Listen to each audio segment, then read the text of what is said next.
안녕하세요. 김철호입니다. 2023 정부회계감사론 제8장 강의 동영상을 올려드리도록 하겠습니다. 제8장 강의 동영상 볼게요.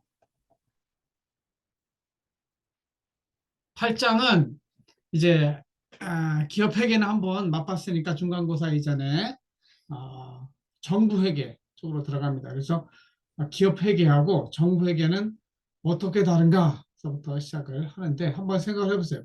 기업은 기본적으로 돈을 벌기 위해서 회계장부도 만듭니다. 그러니까 모든 것 얼마를 팔아서 얼마가 남았느냐, 순이익이 관심이 많죠.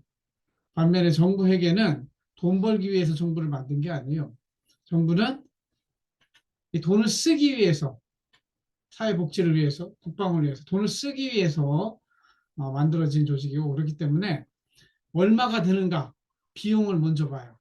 그리고 최종적으로는 똔똔 이만큼 100만 원이 필요한데 100만 원을 어떻게 조달할 것인가, 어디서 수입을 얻을 것인가 생각해서 필요한 만큼 세금을 거두면 끝인 것이 정부 회계예요.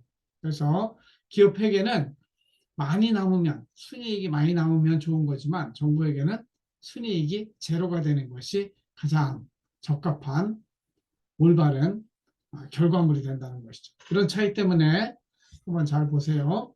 기업 회계는 이해관계자, 즉 주주, 채권자, 계약자 등 이해관계자가 기업 운영의 효율성, 안정성, 투명성이 어떠한지 파악하기 위해서 합니다.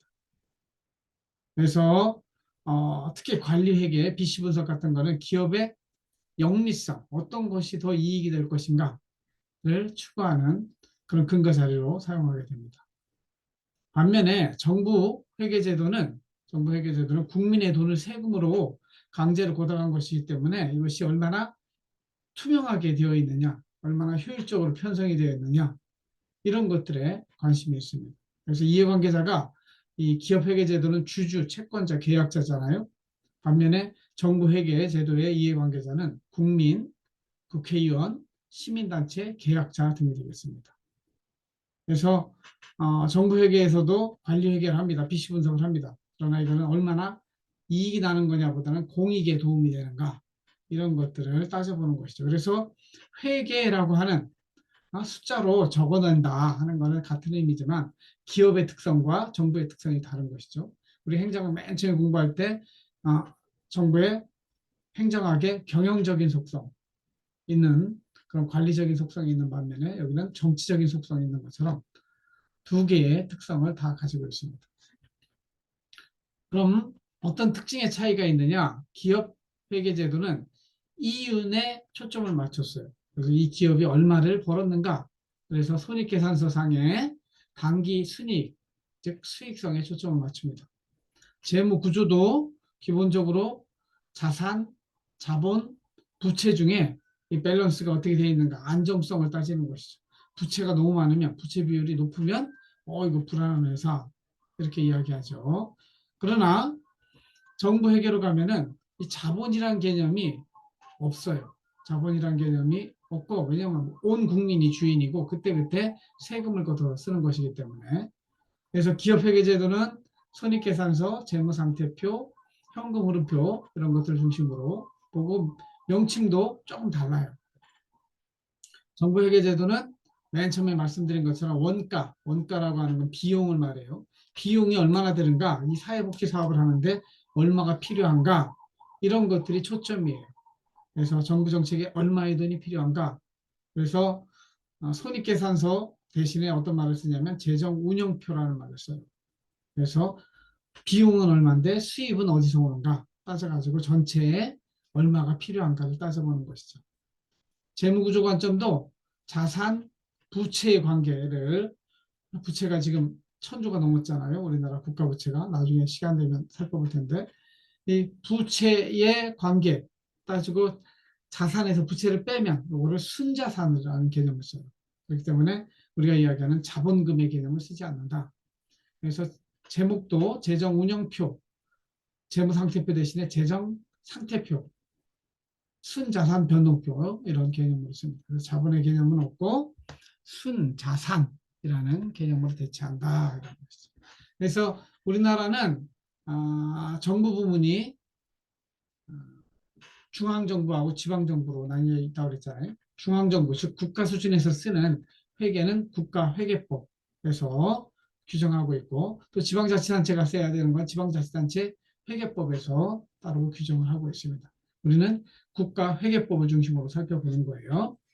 국가회계법을 들어가 보면 첫 번째 목적은 국가회계 정리의 투명한 처리, 재정에 관한 유용하고 적정한 정보, 오타가 났습니다.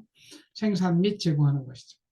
다른 법률과의 관계를 보면은 우리나라는 국가재정법이라는 게 또 있습니다. 국가재정법에서는 이 돈주머니, 일반회계, 특별회계, 예산과 기금을 어떻게 편성할 것인가, 집행할 것인가 관련된 국가재정법이 있는데 그것을 가지고 제대로 최종적으로 정리하는 부분에서 강조된 것이 국가회계법이 되겠습니다. 그래서 회계연도는 1월 1일부터 12월 31일까지 1년 단위로 연도니까요.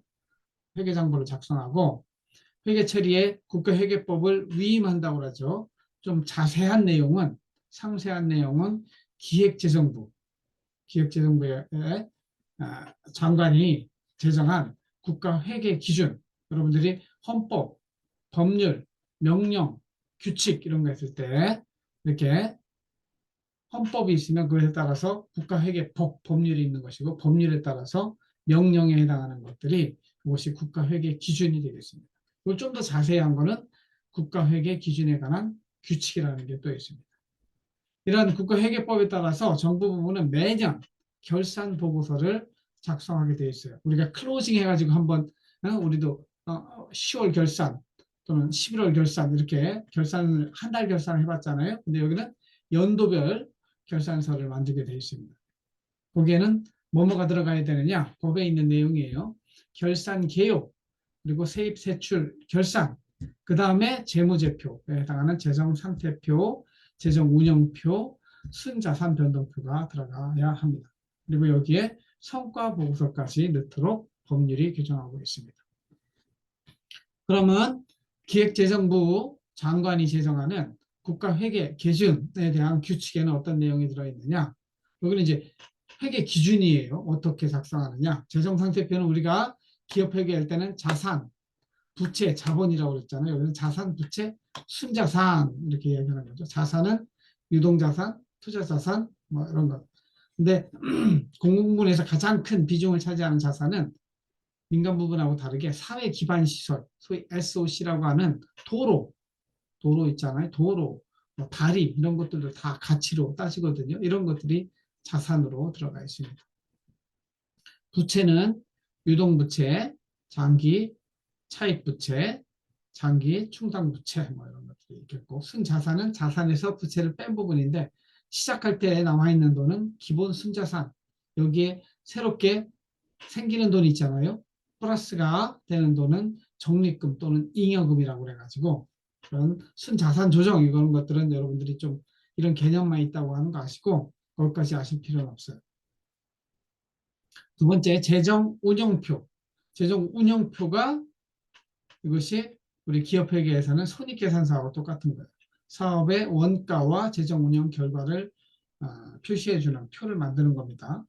그래서 우리는 프로그램 순원가라고 하는 거를 도출해내는데 이 사회복지 사업을 한다고 그러면 여기에 얼마가 들어갈까?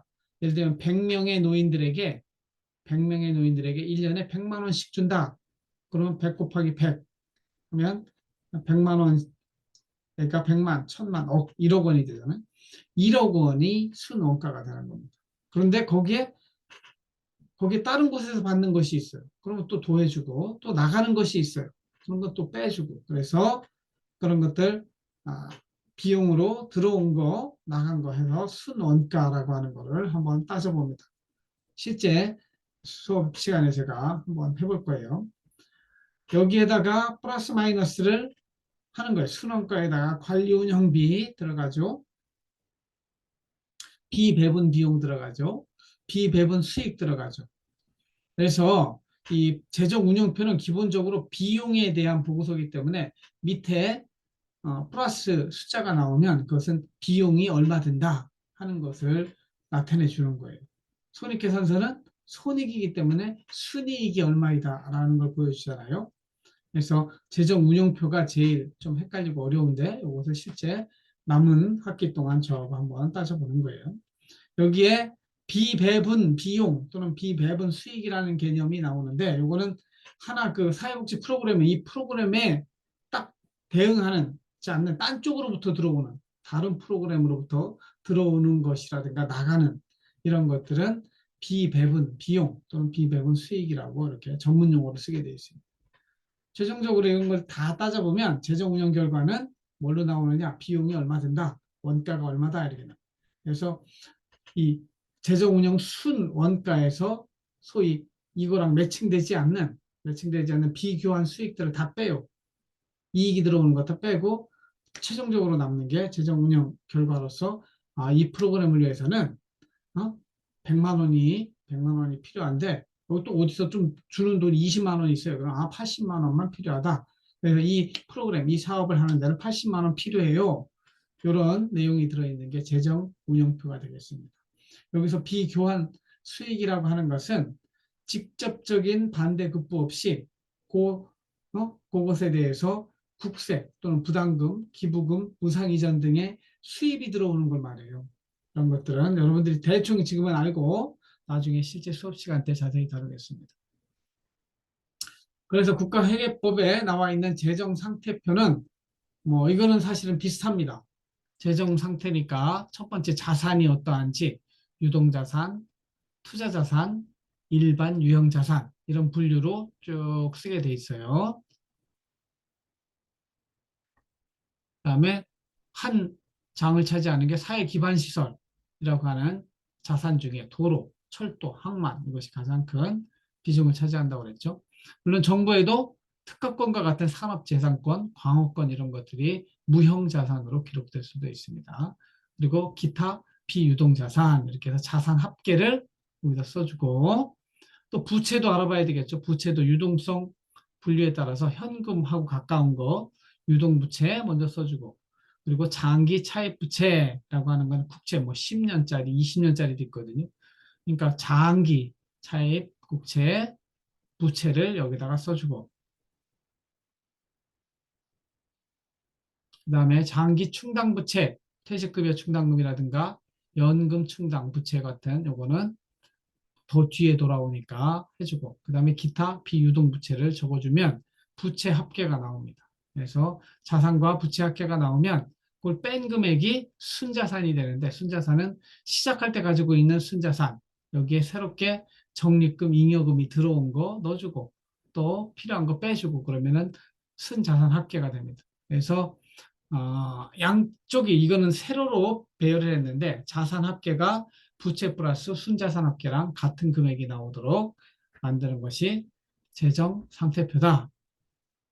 그리고 요거는 이제 어떤 기금에 대해서 구체적으로 프로그램 단위로 되어 있는 걸 말해요. 프로그램 단위로 재정 운영표를 좀 작성하게 되면은 아까 기업으로 따지면 손익계산서에 해당한다고 그랬어요.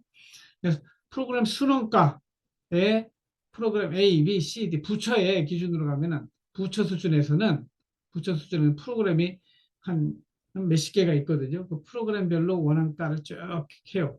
프로그램 A의 원가, B의 원가, C의 원가.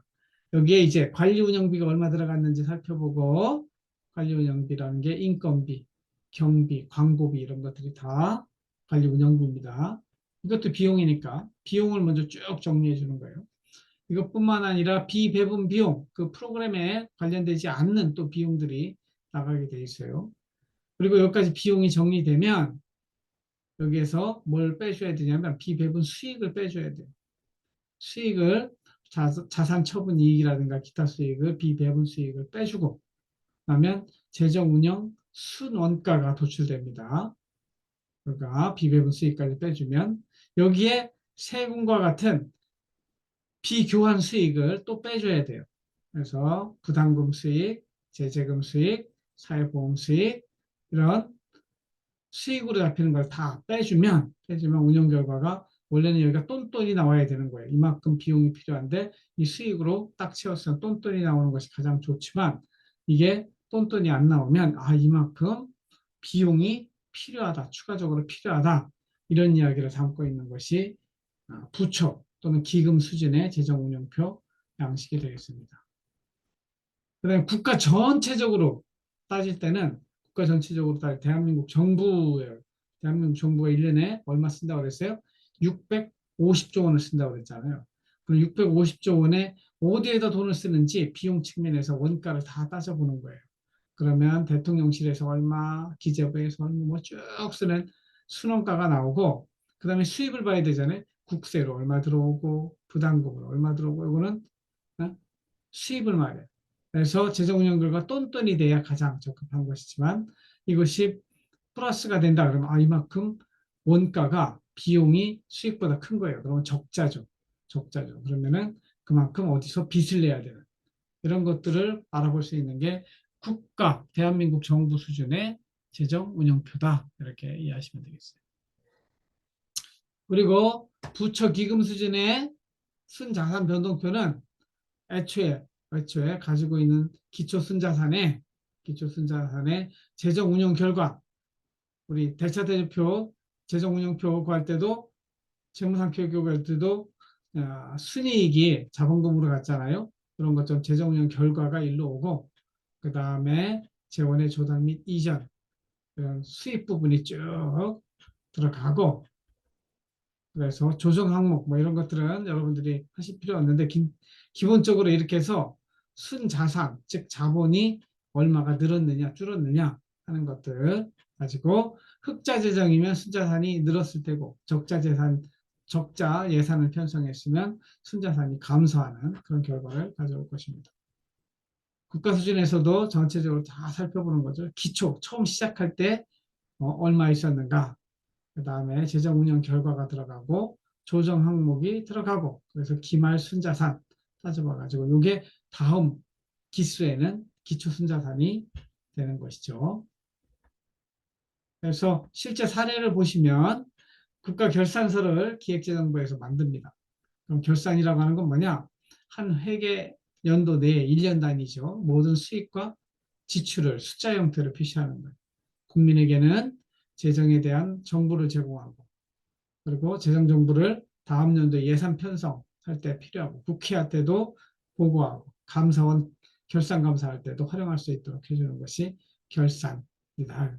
결산서는 55개의 중앙행정기관이 있는데 이 행정기관이 쓰는 돈 650조 원의 돈을 총합적으로 정리하는 것이죠. 그래서 이 국가결산서는 총세입, 총세출 결산을 일반회계, 특별회계 합쳐서 하고 그다음 기금은 또 별도로 합니다. 그리고 세입세출의 결산을 또 이렇게 해서 결산을 하게 되어 있습니다. 우리나라 살림을 하는 거 보면은 여러분들이 행정학을 배우면 재무행정 시간에 배워야 되는 건데 일반 회계, 우리가 내는 세금이 대부분 일반 회계로 들어갑니다. 그 다음에 국민연금이라든가 건강보험도 사실은 기금에 해당하는데 기금이란 명칭은 안 붙었어요. 우리가 4대 보험에 해당하는 기금 그런 것들이 있고 이것 말고도 우리나라에 기금이 60개가 있어요. 특별회계 우리나라 14개에서 한 19개의 특별회계가 있죠. 그리고 세입세출의 결산 이렇게 해가지고 전체 우리나라 살림이 이래 된다. 그래서 결산을 해본 결과 세입 국가가 걷어들인 총 세입은 402조 2019년 기준입니다.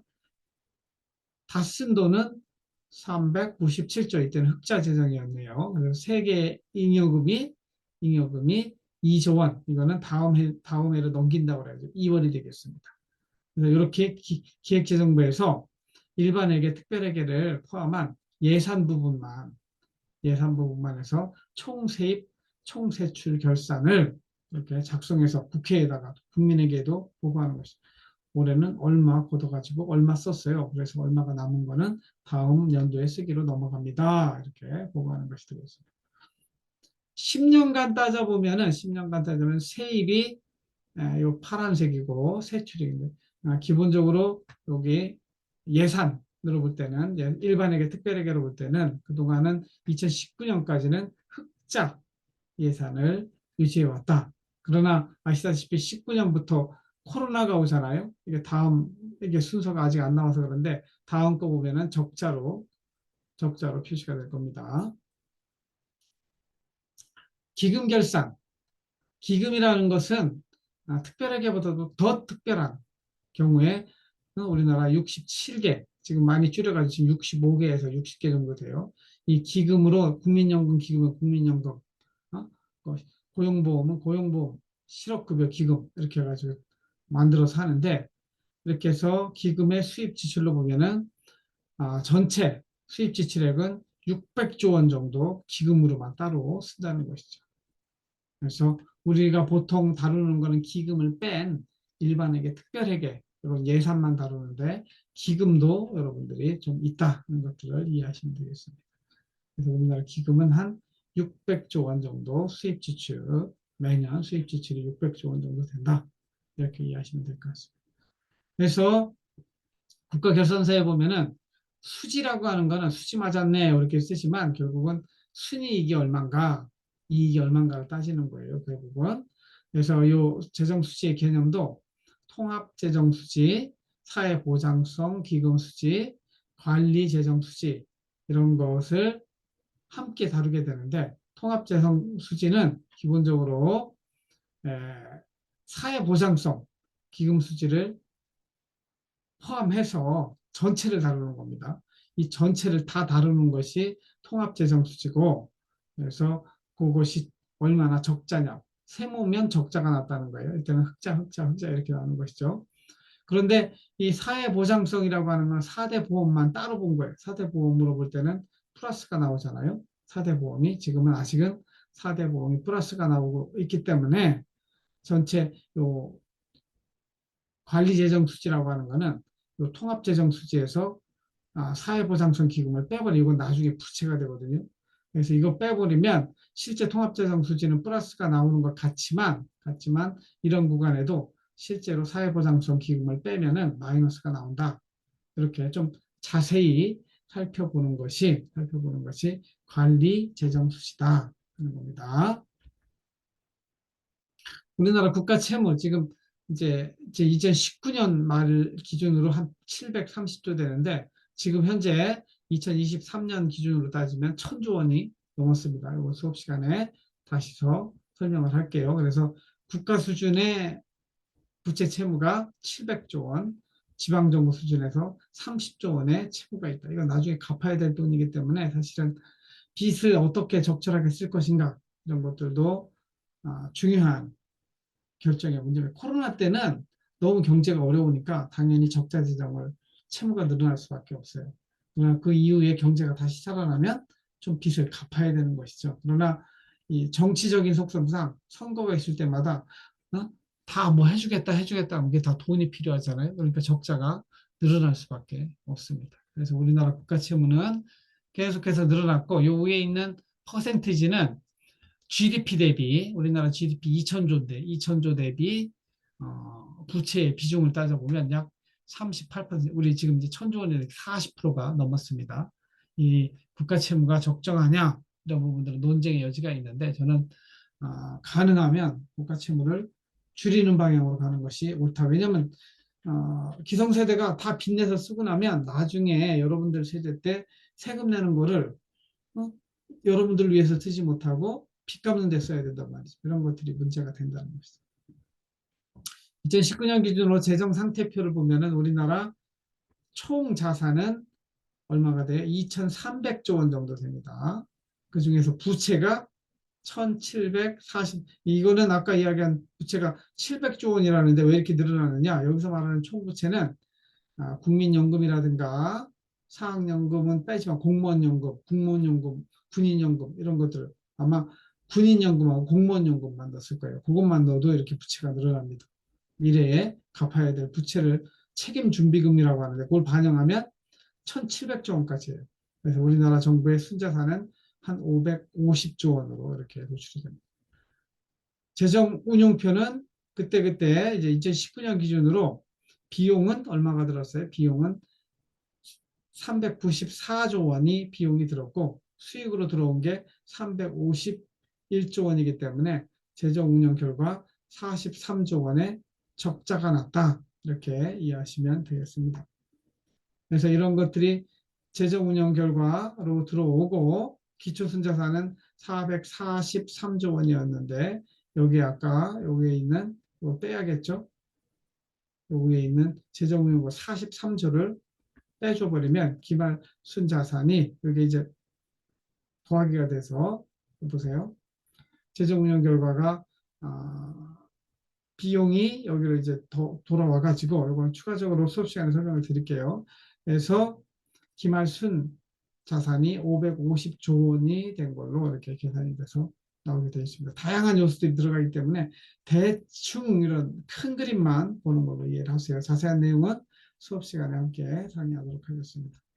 그래서 오늘은 국가 회계에 대한 아주 그 전반적인 내용을 한번 살펴보았는데 여러분들이 관련된 것도 제가 수업 시간에는 가능하면 최신의 자료를 한번 다뤄볼 테니까 2022년 회계 가지고 살펴볼 테니까 이거는 이제 맛보기로 동영상으로 공부하시고 실제 수업 시간에는 2022년 회계 자료를 직접 인터넷에서 찾아봐 가지고 그걸로 한번 여러분하고 한번 검토하는 시간을 갖도록 하겠습니다. 이것으로 제8장에 대한 강의 동영상은 마치도록 하겠습니다. 나머지 내용은 수업 시간에 함께 질의응답하면서 살펴보도록 하겠습니다. 들어주셔서 감사하고 수업 시간에 만나겠습니다.